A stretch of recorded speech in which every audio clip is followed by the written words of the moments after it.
आदेश आदेश। मैं अष्टशावर मित्र आप सभी का स्वागत करता हूं। तो शावर मंत्र साधक प्रवीण आज लेकर के आए हैं मिथुन राशि का जुलाई महीने का राशिफल। देखिए, शनि वक्री हो चुके हैं, तो शनि के वक्री का प्रभाव भी आपको इसी में जानने को मिल जाएगा। और साथ ही साथ ये महीना क्या सौगात आपके लिए लाया है, इसकी भी आपको पूर्ण जानकारी मिलेगी। देखिए, सबसे पहले जुलाई माह में जो शुक्र देव हैं वो अपना राशि परिवर्तन करेंगे और आपकी कुंडली में शुक्र देव पंचमेश और द्वादशेश बनते हैं, जो कि फिलहाल लग्न में बैठे हुए हैं। तो यह जहां आपके प्रेम संबंधों में मधुरता ला रहे हैं, वहीं शिक्षा का ज्ञान आपको पूर्ण दिलाएंगे। और हो सकता है कि आपकी शिक्षा के कारण आपको विदेश से जॉब का ऑफर भी मिल जाए। किसी बिजनेस के लिए आप कार्यरत हैं, किसी बिजनेस के बारे में सोच रहे हैं जो कि फॉरेन से जुड़ा हुआ हो या आपके जन्म स्थान से काफी दूर से संबंधित हो, तो उस व्यापार में शुक्रदेव आपको सफलता दिलाएंगे। लग्न में बैठे हैं तो सप्तम भाव को देखेंगे तो दाम्पत्य जीवन में भी मधुरता रहेगी। लेकिन उसके बाद शुक्रदेव 7 जुलाई को ट्रांजिस्ट करेंगे चंद्रदेव की राशि में, आपके सेकंड हाउस में। तो यहाँ धन के लिए आपके बहुत सुखद संकेत बन जाएंगे। जो अनावश्यक खर्चा था आपका, उस पर ब्रेक लगेगा। वहीं शिक्षा के जरिए, यानी अपने ज्ञान की बदौलत जहां धन अर्जन कर पाएंगे, वहीं उस धन को आप संचित भी कर पाएंगे। यानी कि शुक्रदेव आपके जीवन में बाहर ही बाहर लेकर के आ रहे हैं। शुक्रदेव का राशि परिवर्तन भी जुलाई में ही होगा, तो यह बहुत ही गजब रहेगा। तो इस राशिफल में सबसे ज्यादा शुक्रदेव पर हमने ध्यान दिया है और इन्हीं को आपको मजबूत बनाना है, इन्हीं को आपको सबसे ज्यादा एक्टिव रखना है। गुरुदेव आपके वर्गोत्तमी होकर के 12वें भाव में बैठे हैं, जो कि इस महीने यहीं पर रहने वाले हैं। तो देखिए, गुरुदेव की जहां तक बात है तो आपके सप्तम के और आपके दशम के मालिक हैं। तो यह भी आपको यही इंडिकेट कर रहे हैं कि भैया कहीं ना कहीं दूर, अपने जन्म स्थान से दूर से जुड़ करके आपको काफी लाभ हो सकता है, आपका कैरियर बन सकता है, फॉरेन में भी सेटल होने के चांसेस आपको यहाँ पर गुरुदेव मुहैया करा रहे हैं। लेकिन 12वें में गुरुदेव का बैठना दाम्पत्य जीवन में दिक्कत लाता है, जो शुक्रदेव की वजह से कुछ समय के लिए बेहतर रहेगा, लेकिन उसके बाद कुछ दिक्कतें यहाँ पर आपको झेलनी पड़ सकती हैं। गुरुदेव की जो दृष्टियां हैं वो चतुर्थ स्थान पर आपके पड़ेगी, तो सुखों में कमी नहीं होने देंगे, मां के स्वास्थ्य को अच्छा रखेंगे, रोग रिपू ऋण को भी ये समाप्त करेंगे। पेट आपका कहीं ना कहीं थोड़ा खराब इस गोचर के दौरान हो सकता है, यदि आप बाहर की चीजें खाते हैं। आपके अष्टम भाव से इनका संबंध बनेगा, तो आपकी स्पिरिचुअल पावर में स्ट्रांगनेस आएगी, आध्यात्म से आप कहीं ना कहीं जुड़ेंगे। कोई हो सकता है कोई गुरु आपको मिल जाए, यदि आप आध्यात्म के रास्ते पर आगे चलने के लिए प्रेरित हो चुके हैं। सूर्यदेव भैया आपकी कुंडली में तृतीय स्थान के मालिक होते हैं, जो कि लग्न में विराजमान है। तो ये यही कह रहे हैं कि मेहनत से जी मत चुराइए, जितनी मेहनत करेंगे उसका पूर्ण रूप से प्रतिफल आपको ये दिलाएंगे।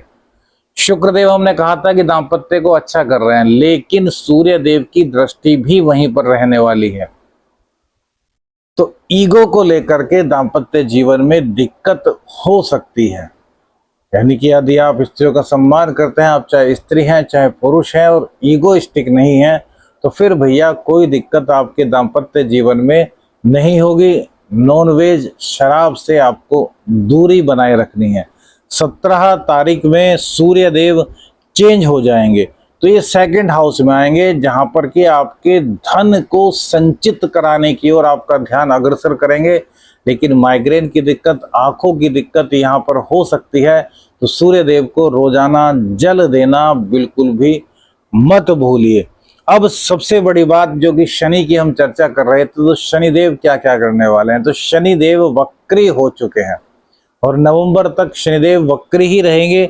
वक्री में ग्रह की पावर बहुत ज्यादा बढ़ जाती है, उसके अंदर बहुत ज्यादा बल आ जाता है जब भी कोई ग्रह वक्री होता है। और क्रूर ग्रह का वक्री होना भैया अच्छा माना जाता है।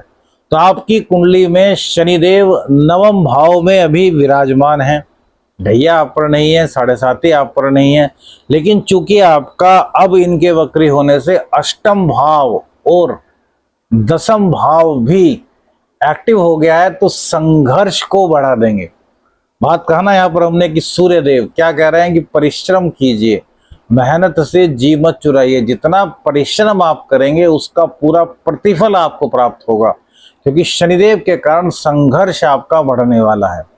और वहीं शनिदेव रोजगार के कारक भी कहे जाते हैं, तो रोजगार के अवसर भी आपको यह दिलाएंगे। यह शनि वक्री होने का सबसे अच्छा फायदा आपको होगा। यदि आपके पास जॉब नहीं थी तो जॉब आपको दिलाएंगे, बिजनेस में कोई दिक्कत चल रही थी तो उन दिक्कतों को दूर करेंगे। लेकिन शनि से एक घर आगे ही राहु बैठे हैं, तो शनि वक्री हुए तो राहु भी बहुत ज्यादा एक्टिव हो गए, क्योंकि शनि के चेले कहे गए हैं राहु और केतु। राहु दसम स्थान में बैठ करके आदमी को राजनीति में बहुत आगे ले जाते हैं। यहाँ अच्छा करेंगे तो बिजनेस में आमूल चूल परिवर्तन करने से पहले आपको बहुत गंभीरता से सोचना होगा। यदि आप गंभीरता से नहीं सोचते, जल्दबाजी में फैसला लेते हैं तो दिक्कत होगी, चाहे नौकरी हो और चाहे आपका व्यापार हो। विदेश में भी जाना है, हमने कहा कि विदेश जाने के चांसेस बन रहे हैं, तो सोच समझ करके बुद्धि से कार्य करेंगे। लोगों के अनुभव, अपने बड़ों का अनुभव, पिता का, माता का अनुभव लेकर के यदि कार्य करेंगे तो फिर कहीं पर आपको कोई दिक्कत नहीं आने वाली। लेकिन राहु देव दसम भाव में बैठ करके चतुर्थ स्थान को देखेंगे, जो कि माँ के स्वास्थ्य के लिए अच्छा नहीं कहा जा सकता। तो माँ के स्वास्थ्य को अच्छा करने के लिए राहु का एक उपाय करें। देखिए, वरना तो घर में ये कलह कराएंगे। कलह आपके हो रही होगी, अक्टूबर में राहु देव ने ट्रांजिट किया था, तब से आपके घर में कलह का वातावरण बढ़ गया होगा। कमेंट करके जरूर बताइए कि घर में कलह होनी शुरू हुई नहीं हुई, माता जी की तबीयत अचानक से खराब हुई या नहीं हुई, या फिर बार बार कोई ना कोई बीमारी आपकी माता जी को पकड़ लेती होगी। ये सब राहु के कारण हो रहा है। तो राहु का एक उपाय आपको बताते हैं। अपनी नाक पर, ये नाक होती है ना पूरी नाक, इस नाक पर सुबह को नहा धो करके चंदन का इत्र यदि आप लगाते हैं तो राहु जनित बहुत सारी दिक्कतें आपकी दूर हो जाएंगी। राजनीति में सफलता मिलेगी, बिजनेस का सही दिशा में विस्तार होगा। राहु का कार्य होता है भ्रमाना, भ्रमित कर देना। तो चंदन का इत्र लगाने से राहु की जो भ्रामकता है वह बहुत कम हो जाएगी। आप अपनी बुद्धि का अधिक से अधिक प्रयोग कर सकेंगे। आपके शुभ कर्मों के द्वारा आपको जो सलाह, जो एडवाइस मिलेगी वो आपके लिए उचित रहने वाली है। इसलिए इस उपाय को करना बिल्कुल भी मत भूलिएगा। थंबनेल पर जो लिखा है उस पर जरूर ध्यान दिएगा भैया कि क्या चीज कही है, कौन सा उपाय है वो। तो ये जो उपाय बता रहे हैं ना, ये आपकी जिंदगी को भ्रमित होने से बचाएंगे, आपको सफलता के मार्ग पर आगे ले जाएंगे।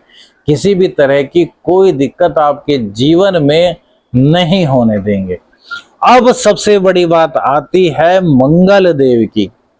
तो मंगल देव आपकी कुंडली में खष्टेश भी होते हैं और एकादशेश भी होते हैं। इनकम तो भैया यही कराने वाले हैं। तो इनकम के स्वामी का ट्रांजिट बहुत ज्यादा मायने रखता है। अभी ये अपनी राशि में चल रहे हैं, तो आपकी इनकम में आपको कोई दिक्कत नहीं। इनकम आपकी बदस्तूर जारी रहेगी, बल्कि इनकम को बढ़ाते रहेंगे, शत्रुओं को समाप्त करते रहेंगे। खष्टेश से खष्टेश में बैठे हैं 11वें स्थान में, बहुत अच्छा है। इनकम में मिथुन राशि वालों को कहीं भी किसी तरह की कोई दिक्कत नहीं आने दे रही। लेकिन भैया मंगल देव 13 जुलाई को स्थान परिवर्तन करके शुक्र देव की राशि में, वृषभ राशि में गोचर करेंगे 12वें स्थान में। अपने घर को देखेंगे, रोग रिपु ऋण तो आप पर हावी नहीं हो पाएंगे। लेकिन मंगल देव का 12वें स्थान में बैठना, एक चीज को बहुत ज्यादा सतर्कता के साथ आपको समझना होगा कि हॉस्पिटलाइज होने से बचना है। छोटा सा भी रोग होता है तो तुरंत डॉक्टर से संपर्क करके उस बीमारी को वहीं पर सही कर लें, यानी कि लापरवाही में बीमारी को बढ़ाते रहें।